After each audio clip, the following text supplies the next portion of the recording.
ഒരു ദിവസം പതിവ് പോലെ യൂസഫ് തന്റെ പിതാവിനോടൊന്നിച്ച് ഉറങ്ങുവാൻ കിടന്നു.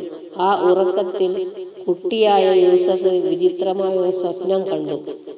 ആകാശത്ത് കത്തിജ്വലിച്ച് നിന്ന സൂര്യനും ചന്ദ്രനും 11 നക്ഷത്രങ്ങളും ഭൂമിയിലേക്ക് ഇറങ്ങി വന്നു തന്നെ വിണങ്ങുന്നു.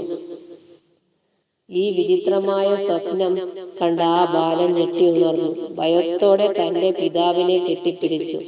യാക്കൂബ് നബി അലൈഹിസ്സലാം തന്റെ പുത്രനെ സ്വാന്തനപ്പെടുത്തിയ ശേഷം വിവരങ്ങൾ അന്വേഷിച്ചു.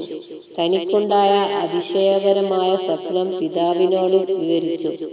സ്വപ്നവൃത്താന്തം അറിഞ്ഞ യാക്കൂബ് നബി അലൈഹിസ്സലാമിന്റെ മുഖം പ്രസന്നമായി. അദ്ദേഹം വാത്സല്യത്തോടെ യൂസഫ് നബിയുടെ കവിളിൽ ഉമ്മ വെച്ചു. എന്നിട്ട് യൂസഫിനോട് പറഞ്ഞു, മകനെ, നീ സ്വപ്നത്തിൽ കണ്ട സൂര്യനും